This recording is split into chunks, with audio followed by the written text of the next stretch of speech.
about the need to also create something for parents in empowering them and giving them the tools and the information and the transformation to implement the things we wish that kids will learn in school, to kind of own that ourselves as parents and create that learning experience, or I would say like learning soil also at home and not just be dependent on school. Yeah.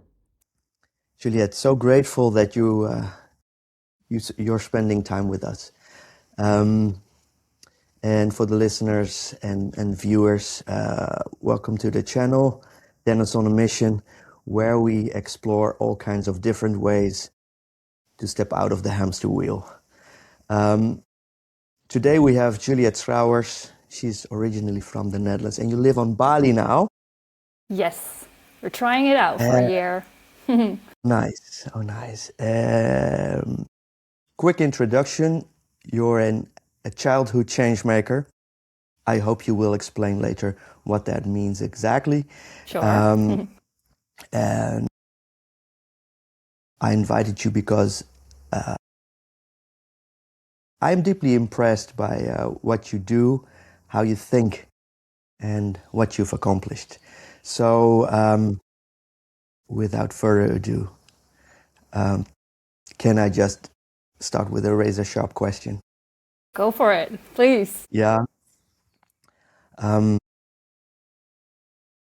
I think it might be a nice step up to understanding what you do by asking how you were raised and where you're from. Can you paint us that picture a little bit? Sure, yes. So I was born and raised in the Netherlands, as you just mentioned. And I grew up in Utrecht, the center of the Netherlands. And I had in a way, a very peaceful childhood in terms of the family I come from, like my parents. I have a younger sister and a younger brother. And we lived in this really beautiful and nice neighborhood. There was a lot of greenery. There were small parks. A lot of kids still playing on the streets every day outside of school, which is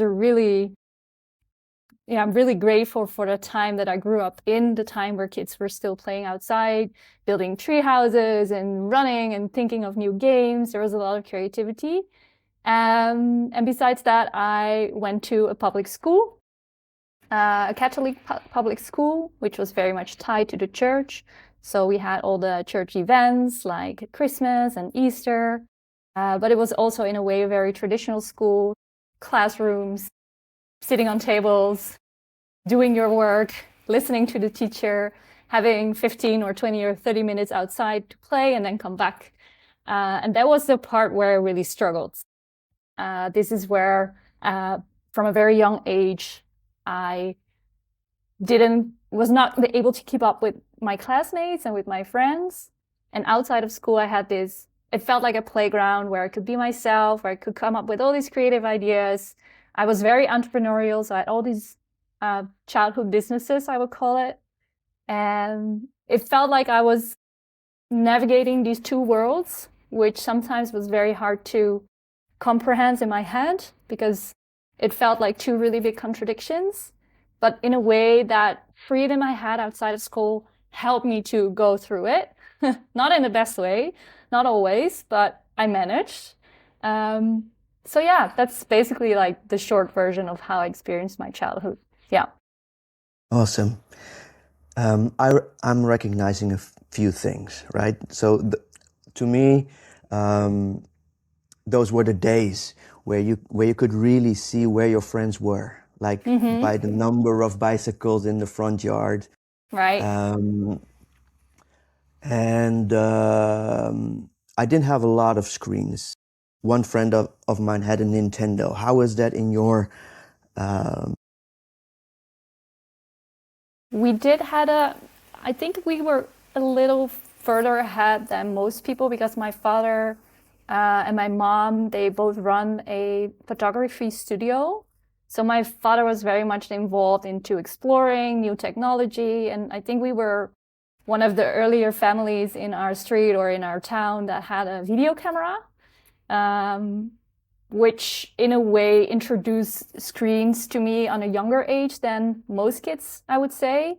I would also go to this studio and walk into all these wondrous worlds where there were like, you know, whole sets being built with, for example, like half of an airplane, which is very much an Alice in Wonderland experience, as I remember. But screens on itself were, yeah, it was part of my youth, but not in a way as it is today. Still very, in a very creative way, I would say. So during a holiday, for example, I would steal my father's video camera, and with my sister and brother, we would make a movie, for example, that kind of things. Cool. Yeah. And you were always very creative, entrepreneurial, is what I hear. Yeah. Yeah. Connected to nature.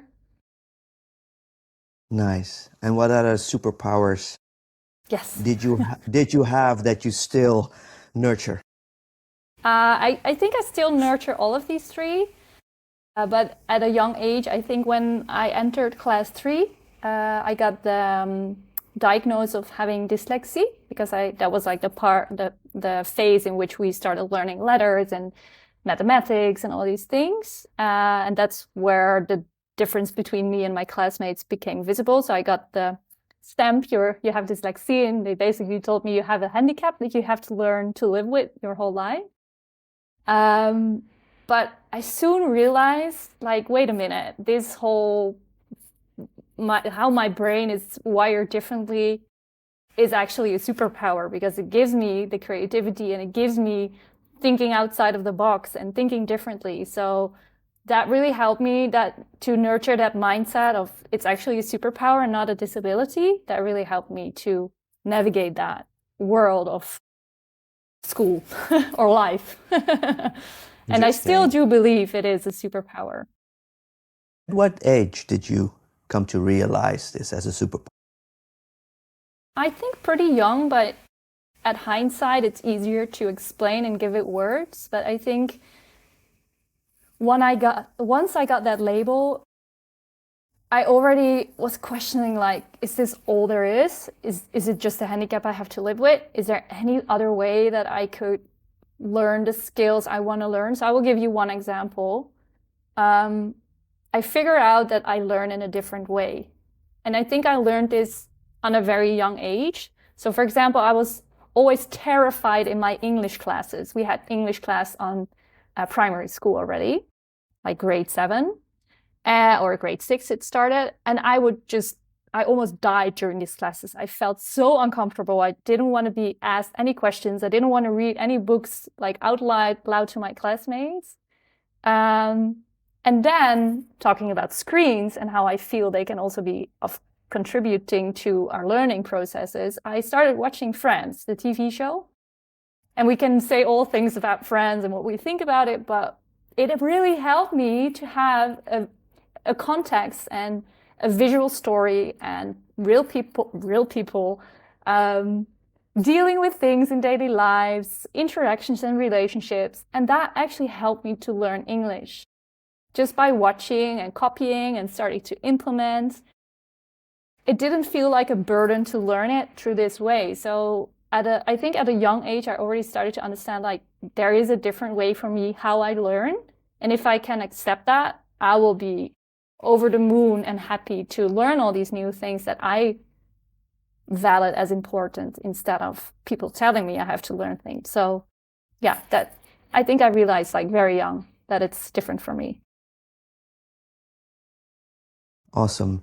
Can you tell us a little bit about that journey where you came from, well, childhood towards being a childhood change maker? Yes. How did that come about? You want a short or a long answer? I will give you like a compromised version. So while I was in school, as I just mentioned, I was also very entrepreneurial. So I had all these crazy ideas. So for example, I started a car wash with my sister, And we rolled out the hose, and I was, washing the cars, and my sister was sponging them. And then at some point I realized, we can make more money out of this. So we're going to sell the ice creams that we have in our fridge at home. So before I knew it, my father was making coffee for the driver, and the kids in the background, in the backseat, we gave them ice creams. So I had all these weird ideas and businesses. Also, I remember there was an earthquake, I think in Turkey, around my when I went to high school, right before going to high school. So I wanted to raise money because I think school had someone who was connected to that earthquake.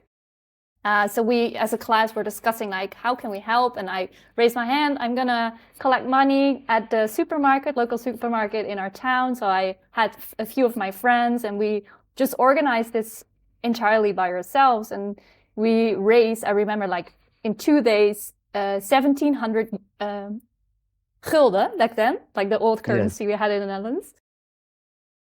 So those lessons taught me that if you have a goal or you have an idea or you want to change something in the world, you can actually accomplish it by trying and doing and failing. And that mindset is something that I kept with me throughout high school. And high school, I really struggled. I was very depressed, and I had like suicidal thoughts, and school was just so heavy on my whole system. It was terrible. But once I left high school, I was actually able to decide which direction I wanted to go. So I chose 2 very creative studies.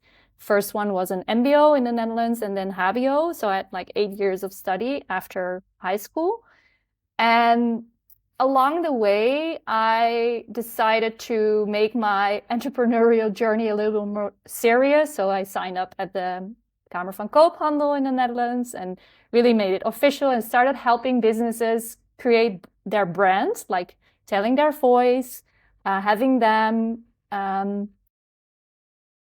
connect to the community that is important to them and that could become their customers, and really focusing on businesses that wanted to make a positive impact. That was very important to me. I was very much like, we should change the world for good. Businesses should be part of that. We have to, all contribute to making a better world for everyone. So from my studies, like in my 2nd or 3rd year in HBO, I already had a pretty serious business running. So once I left school and I was finished and graduated, it was like my kickoff. I already had clients, and I started to get into the nitty-gritty of the process and how I could make it more holistically and help people even better. So I had a pretty serious branding agency. It's still running. I already have it for 16 years. But at some point, I visited the green school in Bali with my partner. It was actually our first time we came to Bali. And he saw the school in the Lonely Planet, actually. And he said, like, Juliet, you have to go there. This sounds like a project you have to see in real life. So we went there, and I think something really deep inside clicked me while I was there. I really realized that education could be very different from what I knew. I was also kind of jealous not being 4 anymore and going to the school. I wish I could do that whole journey again, but in a different school. But I realized right there and then that I wanted to change the educational system or the educational space or the educational landscape for children in the Netherlands. So I brought this idea back to the Netherlands. And I was thinking, okay, I have all these branding skills. I know how to put this in a process. What if I, besides doing that for my clients and for my community, what if I do that for my own idea, my own vision? So I started Now School with the ambition of starting a real school, like a green school, similar to Green School in the Netherlands. And I've worked on it for a few years besides my branding business as a volunteer project to kickstart the school. And in the end,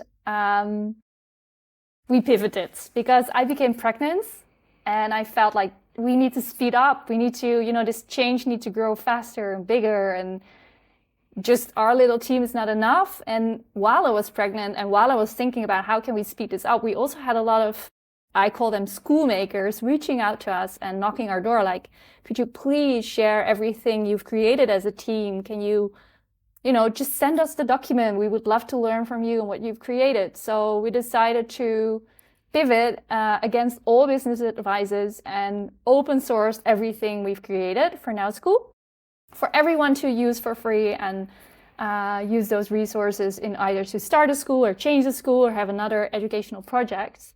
And that felt very freeing. And at the same point, I also started to realize I became a parent. Charlie, who's my son, he's now 2.5, that I also wanted to not be dependent on the education change. I didn't want to be dependent about the change happening in the education system. I didn't want to wait. I feel like sometimes we are so relying on the change that is happening in the educational space as parents that we also kind of limit ourselves in what we can do. So it's easy to point at education and say, you're doing it all wrong.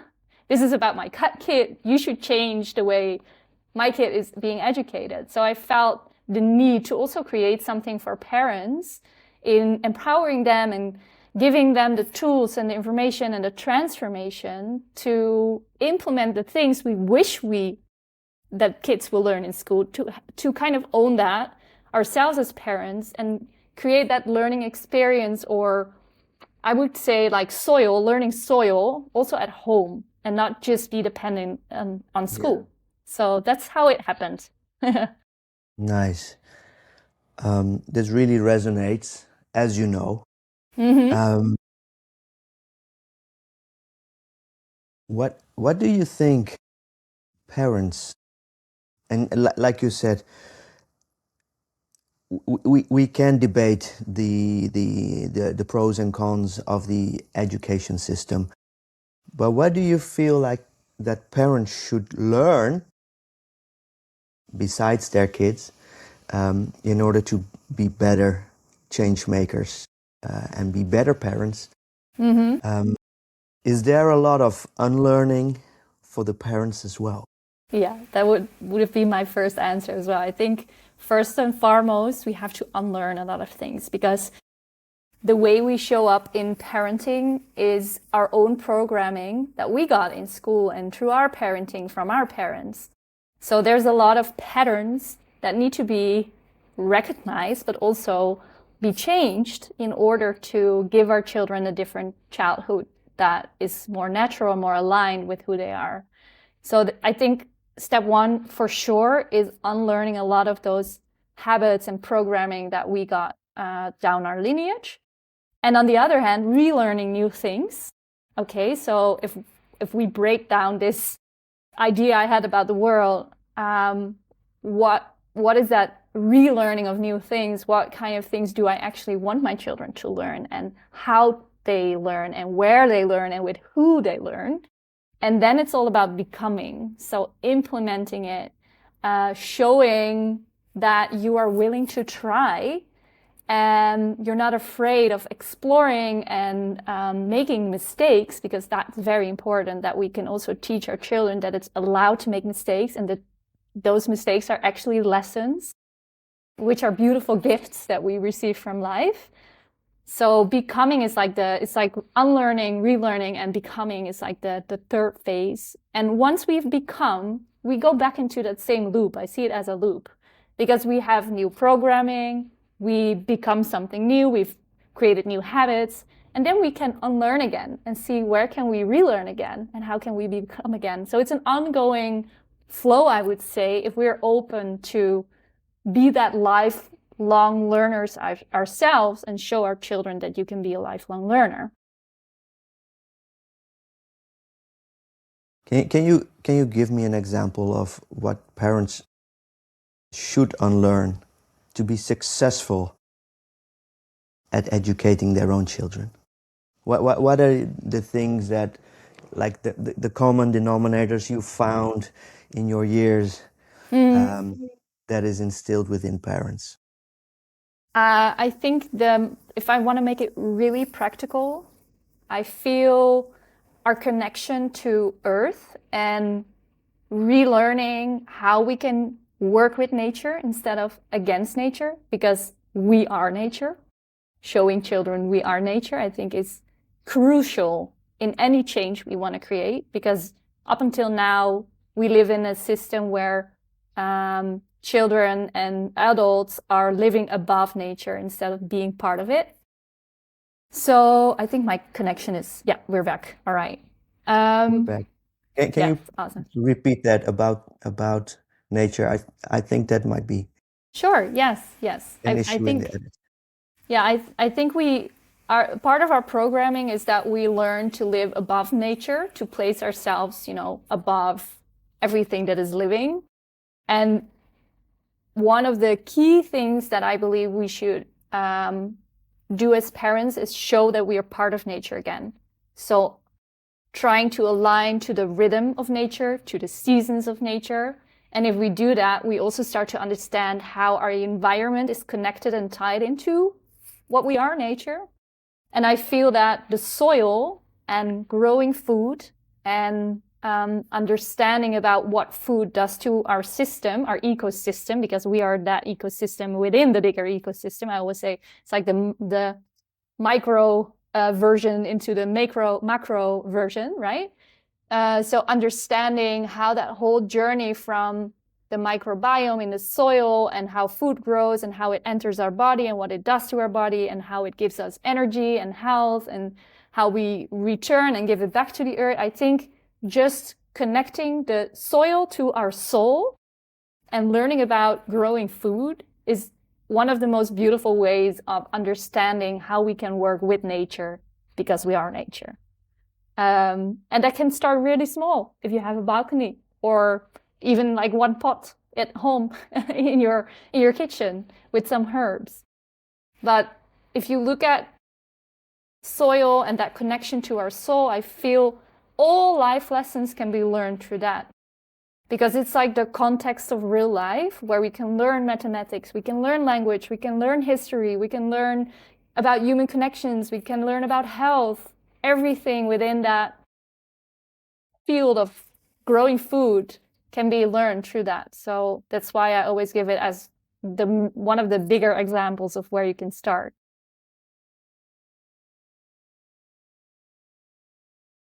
This really aligns with our vision at Zomerlicht. The other day I was in the gardens with my little ones, seeing them play, seeing them water the plants, and seeing them find the strawberries that are ripe for picking. Yeah, is super rewarding, and you see them connect with themselves and earth and being part of nature automatically. Also, what I find is that maybe by not being above nature, we also learn to not be above anything. right. And that is super interesting. So I feel that maybe the education system teaches us to be a system of being above and below things. For sure. And Mother Nature really helps us to be leveled and grounded with everything there is. And so that's super nice. How do parents unlearn? And how do you help parents unlearn? Well, I think far and first, I would say making it fun. So we can, as parents, we already have a lot on our plates, and we feel like we're being challenged every day. We even feel that if we want to do things different, we are swimming upstream, and it's very challenging. So stepping back into that own inner child and realizing how much we loved learning when we were younger, which is kind of taken away from us for most of us, not all of us, but most of us. So really tuning back into, I really loved learning when I was younger. And as soon as you find something you love to learn, it's also easier to unlearn things.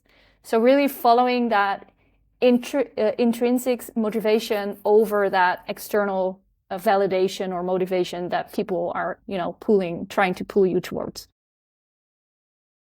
So I think that's the most important. Try to have fun and not be too heavy on yourself or too restricted or too perfective. You know, it has to go in a certain way, because the things you're going to unlearn now are going to create a chain of change that is going to challenge you again to unlearn new things down the line. So if we step into that unlearning with a lot of joy and fun, and also a bit of self-reflection with humor, like, oh my gosh, is this really what I learned when I was younger? Why on earth? How did it serve me, and how can I let go of this? So really, try being okay with looking inward and doing that with a lot of fun and laughter and joy, and that will create a lot more lightness than making it heavy and making it feel like therapy, I would say. I think therapy can be beautiful, but I think it can also be very heavy sometimes. So, finding that inner joy and inner child again is, I would say, step one in unlearning. Awesome. And joy is contagious. Yes, it is. Therapy is not contagious. No. Awesome. Did you know that our motto since the beginning has been about building the new instead of fighting the old? Yes. How does that work for you? You're also building the new. Is there any way, any voice, any part of you that is fighting the old, or are you looking at different education systems, or is it just like, I'll do my own thing completely? Yeah. So I think one of the things you will see me say all of the time is, let's please not fight the old system, but let's try to create a new ecosystem that is making the old system obsolete at some point. It's like a saying, I don't know whoever said it. I think it was like a scientist. But I really love this quote because it really helps you direct to the pool you have, like the vision you have, instead of the history we come from and the programming we come from. I'm always very clear on where I want to go and the vision I have in terms of education, also for our family and for my son. But I also realize that sometimes it's very important to show what is happening in that system where we want to step away from. So I do also show the things that are no longer serving us, like that message. But I also try to show what we can do as a solution, how we can make a change. And the way I do that is, there's another quote that I really love. I also don't know who the owner is, so maybe we should look it up after. But when a flower doesn't bloom, you don't change the flower, you change the environment in which it grows. And the longer I spend time thinking and digging deeper into this specific quote, the more and more it resonates with what I'm trying to create, because I'm trying to create this environment, this healthy soil, more like a way for parents to grow themselves, to have this soil with nutrients where they can get their information and their transformation and their growth and their change, so they can also create that soil for children to grow and to thrive. So through courses and online academies and tools, I have all these things for parents. But I think that is, those two quotes really resonate with me and help me to keep track of that, where we want to go together. And I think this is also why Now School, the other project that I mentioned before, has grown so big, because it was very much like, let's create something different. And painting that picture for people was really helpful to join on that train and to jump on that train and to start believing that there was a possibility to change it. So that's why we grew into a movement quite quickly instead of just one school. And this is, I think, in any way, in any situation, for any parent, but also for children, so important to realize what your vision is and where you want to head. This is also something that's sometimes been taken away from us in school. You know, you learn there's one answer and this is the answer. But what is your answer? Where do you want to go? What fulfills your life? How can you be meaningful instead of successful? So this is also something I took away from my branding strategy with businesses. As long as you're clear on that vision, you can create that change. It will be difficult from time to time, and you will be challenged, and you have to take detours in order to get there. But if you stick to that vision, you will get there. Awesome. And on your website, I see so many terms that I find quite hard to grasp. Tell me. And one of them is the word regenerative. Regenerative in correlation to education. What does that mean? Regenerative education. I think the shortest answer is making sure we learn through education to work with nature instead of against nature. The thing I already mentioned before. And regeneration is, how we constantly make sure that there's both equal benefit of life for the planet, for the people, for the community. So the regenerative principles, for example, the 12 principles for whoever is listening is like, what is it? They stem from how you work with the soil and how you work with the land to grow food, but you can actually implement those 12 into learning as well. And looking from that lens through education or through learning is really interesting, because then you actually create that landscape in which learning is happening instead of those small containers in which you get fractions of things you have to learn but don't understand why. So within regenerative education, I think you create this context of real life, learning from real life through working with nature, for example, growing food. So it's more of a new lens to approach where not all the answers are there yet, and it's something we have to figure out ourselves. But connecting that same strategy, I would say, to education is really interesting, because it gives us a whole new perspective of what is possible in education. I hope that answers the question. Yes, that answers the question. And I also feel like there might be some people viewing or listening that have that come from a little further. I completely agree with you on almost every topic that you're mentioning. But let me just put on the devil's advocate hat here. Yeah, please do. If a parent would say, I want my child to learn English and math and languages, and not be playing outside, or we can be in touch with nature, but a real life also involves a curriculum. How would that work and fit into your world of education? If it's about child-led, or if it's about having fun all the time, where is the friction, and what would a child really need to learn, and how how do you see that real world and complete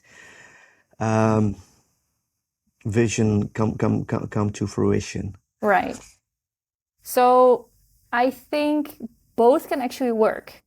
I think there's no one answer to this whole educational exploration we're on, or this journey we're on as parents to make a change. So for example, my son is now going to a nature-based, I would say, playground. It's based on an Italian philosophy, Reggio Emilio. I hope I pronounced it right. Sorry for the Italian listening. And they do have some sort of structure throughout the day, because children also really love structure, because it gives them a sort of safety, feeling of safety. So I think when we think about a curriculum, it's very much like, okay, from 9 to 10, you have math. From 10 to 11, you have this. And then you have a break, and then you have lunch. And, it's very containered. So I believe if we can connect, for example, growing food to going into the kitchen and actually learning how to prepare things, as I mentioned, the curriculum becomes more of a living curriculum, because everything is more integrated and connected, instead of, why am I actually learning this mathematics? Why am I learning history? what can I do with it? So creating a space and a sort of structure where children can immediately apply what they learn into the real context of life is, I think, crucial. And what I see, so for my son, for example, he has cooking classes and he has yoga in the morning. So there's very much a structure around the circadian rhythm, which I believe is also something we can learn a lot from. I think it actually stems from the Ayurvedic clock. I'm also very much interested in Ayurveda and this old history from, or wisdom from India. But having a sort of flow throughout the day where you do things in the morning different from the afternoon, I think really helps us also to tune into that natural rhythm. So there's certain systems in our body activated that aren't activated at a different time of the day where other things are activated. So, for example, doing yoga in the morning and dancing and singing really helps us to get those juices flowing and get into our creative state, and also to make us learn better, right? Our brain is more activated so we can learn if we moved our bodies. So I think a curriculum or a flow throughout the day can be super helpful, but the way most schools do it goes against children's natural way of learning or natural way of going through the day. So I think what I would challenge people is to look at what is the curriculum actually doing and how does it fit like the natural rhythm of people, children, and how do those two align? And I think the answer is they don't in most cases. So how can we create a flow throughout the day that is actually aligned with the natural rhythms? And, kind of a and long then, answer, but yeah. no, but I get it. I think you're also saying that maybe math for children could be learned through cooking class. Could be. Just in real life. Go to the market, bring money, or start preparing, I don't know, for example, in my son's playground, the older kids, they have a market once a month where they make their own goods, and it's different every time. They come up with their own idea. They have to think about how they're going to manage their shop. And people are actually invited from the community to come in and buy their goods. So they learn all these different things like marketing, and they learn about being an entrepreneur. They learn about mathematics. They have to think about how much do we need in order to be able to buy these goods, or produce these goods. So it's really interconnecting all of these different elements into one learning experience. But Juliet, still my devil's advocate Yeah. hat. Aren't you worried they will be too independent? I would love that they become more independent. I think this is why so many adults struggle, because they have a different programming. So they struggle because at some point in their life they feel like, damn, there's a hole in my soul. And we have all these different approaches on how we fill that hole. So some of us go into consumerism, some of us go into therapy, some of us go into a divorce, or on a soul search mission. We have all these different ways of, trying to fill that hole. But I'm actually more worried that they won't grow into independent kids than they would. So, Sure. Of course, I was just joking, but this is the thing parents still worry about, and I see parents jumping on the vision and saying, yes, this is great for my kids, but then comes the realization yes, they also that they have will to learn. also be but they will also be independent at home. Yes. Holy shit. Yeah. Then how do you manage that as a parent internally? Then that system needs to change as well. Yes.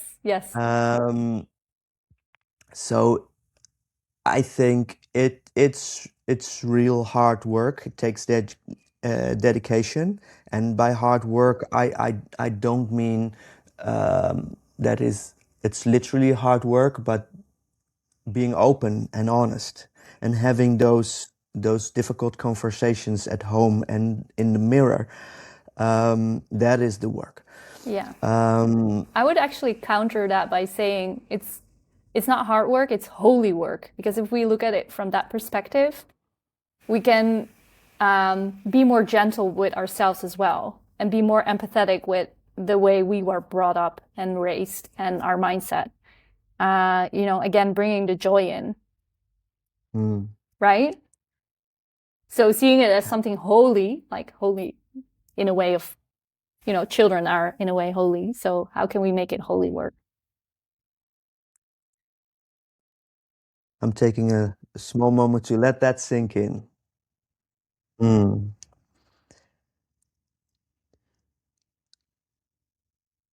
What does a child need?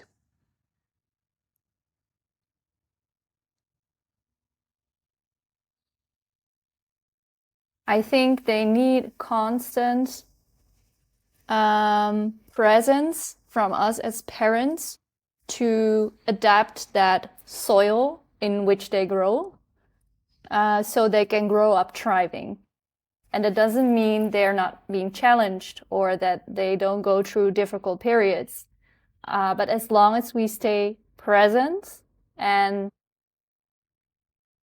help them guide life through a holistic lens, so not just the mind, but more of the physical, emotional, spiritual, mental, and social aspects, like these 5 elements, if we can constantly help them nurture those aspects and create an environment in which they grow and they can explore and be free and play, at least until they're like 7, 8, 9, please. That's the basics, the fundamentals. Yes. Awesome. We're about to wrap up. I have one question, and I'm so interested in your answer. What is your definition, your personal definition of success? I think I spilled the bill already somewhere in this conversation, but to me, it's being meaningful, actually. I feel like being successful to me is being meaningful. If I can serve others and help them create this soil and help them create the soil for their kids, to me, that's the biggest success we can create. Yes, being meaningful to me. Yeah. Awesome. And I think you're being meaningful already. We will put the links to your work and to your programs in the show notes and in the comments. Awesome. It was lovely to talk to you. Likewise. Thank you for all of the beautiful questions. Thanks a lot for your presence and your wisdom. Thank you so much. And I hope it's gonna inspire a lot of people to make the change. It will. It will. Building the new, right? Building the new. Yes. Let's continue building the new, and I think we might speak soon. Thank you so much. Enjoy your day. Have a good day. Thank you. Ciao. Ciao. Bye-bye.